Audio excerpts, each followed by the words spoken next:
Welcome back, guys. Welcome to the newcomers and welcome back to those that are currently coming back every week to check more videos. This week's video, it's about what I would have done differently if I were to start a gym right now with the knowledge that I got in the last 10, 12 years. And also, I'm gonna give you a tour of our headquarters that it's in Dublin, and drop me a comment if you wanna come and visit our gym. All right, guys, here we are. So this is our entry, our reception, where we get people welcome. Over here, we got a little coffee place. So yes, we love Jiu Jitsu, but first coffee, right?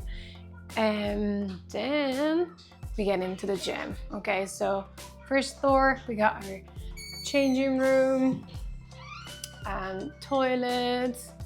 Then toilet for the girls, and then change room for the girls. And over here, this is our most important piece, which is the mirror selfie. Our mat, it's downstairs, so we do have like this little short trip down. It's like down to heaven.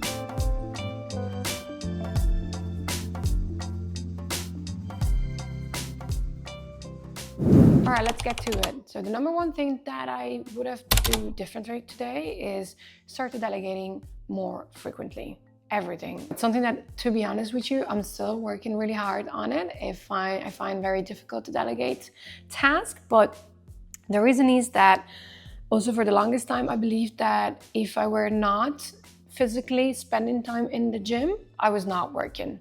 So if I were not present in the gym with students, either on a class or in reception or cleaning or whatever things that to be done in the gym, I was not really working. But it's actually my most valuable time is when I'm away from the gym, because that's a time that I can focus on high demanding tasks like creating a new campaign or developing a new partnership, or yet again solving a problem, finding where are we spending too much money, analyzing our cost. So this kind of task require the 100% of my brain to be working on, and are really, really hard for me to do while I'm in the gym, like if I'm covering reception hours. And the result is that my project, it's poorly done. So if I was to trying to find new ideas for a new beginner campaign, I would probably not be having the best outcome. But also, if I were to do that at the same time that I'm trying to obviously welcome a client, that client will be also very unhappy. If you guys are lucky enough to have a partner, a business partner, or somebody that's helping you, or you're already making your first hire, guys, take that as an advantage, okay? So when they are doing tasks in the gym, take your time off, take advantage of your downtime, and spend that time away to do productive tasks that create value, tasks that can bring more students to the club, tasks that can cut you costs, tasks that can increase the revenue, or that can make the experience of your students better. And those tasks cannot be done when you're trying to juggling answering emails and then trying to welcome a new customer and also developing those projects. The results will be poorly executed and your customer will not be happy because they have only half of your attention. So take that moment away from the gym and use it to solve your most productive tasks. The second point I want to talk about, it's overcoming overthinking and fear of failure. It's not something really that I can say I would have done differently because it comes from a personality trait that I have, but it's mostly like a learning curve. So something that I wished I spent more time sooner to learn how to manage that. This is particularly true for a situation where I often held back when talking about like big money investments or like very big decisions that have a very high risk. And it took me a while to really embrace the fact that if I shoot high and if my dreams are very, very big, then my risk needs to be as well higher. Nothing great comes from taking very little risk. If you embrace that and you accept failure, then your mindset changes and you start being able to be willing to risk whatever you've built so far because you know you can do it again. You see that failing is not that bad. You see that, okay, I didn't do great, but I have the skills to do it. And I know how to get better now because I've done it before. And risking your money doesn't seem so big of a deal anymore.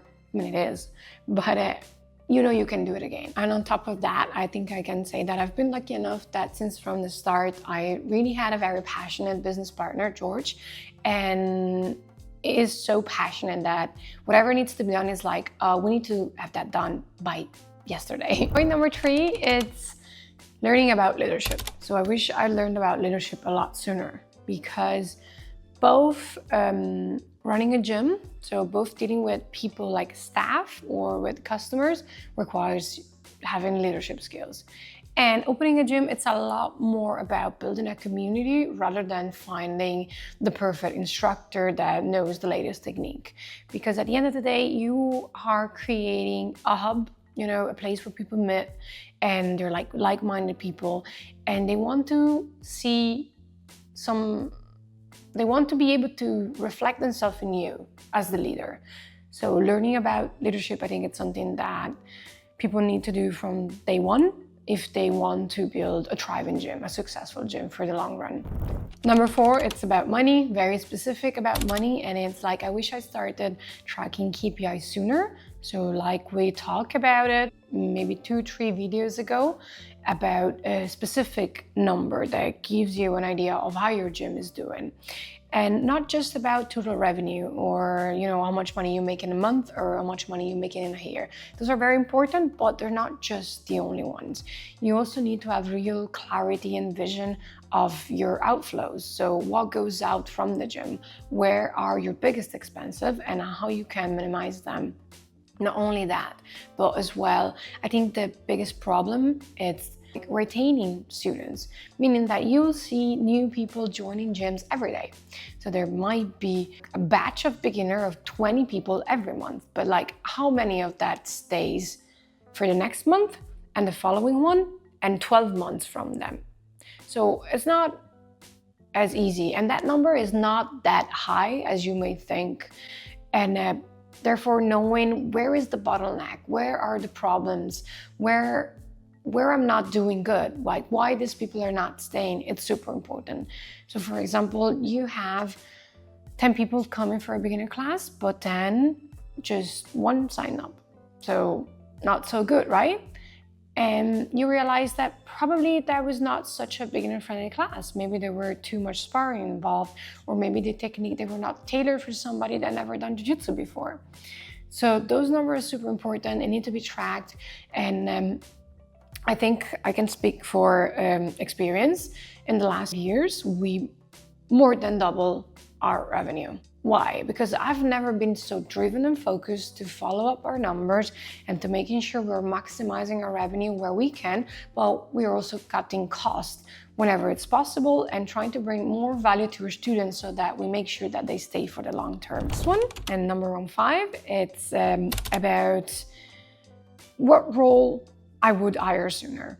So we are a bigger gym. We have different staff in the gym. We have obviously professor, assistant coaches, but we also have people that only stays in reception, people that clean, people that are, you know, dedicated more to marketing or sales. I'm doing the finance. So there are different roles within the gym. And my first hire was reception hire, which was great. But I think that if I were to go back, I would actually hire a cleaner first. Why? Because a cleaner, it's a very easy job that everybody can do. You know, it doesn't require a lot of training. Once the training is done, that is set. It's not a job that is constantly evolving and changing, that needs to be having creativity. And with all due respect to all cleaners also, because they're essential for every business. But it is something that it can easily free up my time so that I can use my time for something more productive. You know, as we talked before, your most valuable time is when you're creating value for your student, customer, staff, for everybody around you. So cleaner, it's something very easy that you can hire, and it's not a huge cost for the club compared to a very skilled professor. And it just quickly free up your time so you can create more value and revenue for your business. And before we close up this video, I just want to mention 3 more things that I wrote down in our mini guide on how to open your gym. If you download it or if you follow my stories, you see that I posted that page real clear. And the 3 things are, first of all, just letting go of control. So obviously there's a line of control that you must keep, but you cannot also control everything all the time. So whenever you are delegating, you just need to delegate and let that go. Whenever things don't really come out the way you wanted, you just have to let that go and accept that. So delegating more and letting go, they kind of go along pretty well, to be honest with you.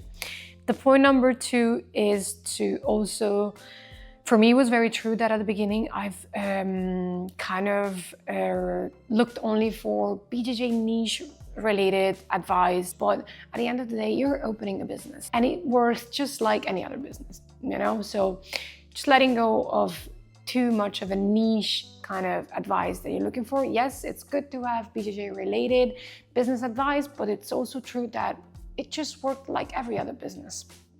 And the number 3, which is the most important one of the 3, it's to ask for help. Because we don't have it all figured out. I don't have it all figured out. Nobody does. Nobody knows everything. So asking for help is crucial, but above that, I think that accepting for help, it's even more important. So I can speak for me and my business partner. We're both two very strong personality where we think that we can do everything ourselves. So asking for help never really came easy for me or him. And when you can accept help, your life gets so much better. Okay guys, so that was it. Obviously there's a ton of things that I would have done differently, but I just want to bring to you the main thing that I think can impact your business and your gym and your path the most. And hopefully they can save you a few headaches and maybe money along this nice, crazy gym owning journey. Yeah, it's a roller coaster of emotion. So guys, thank you very much and see you next time.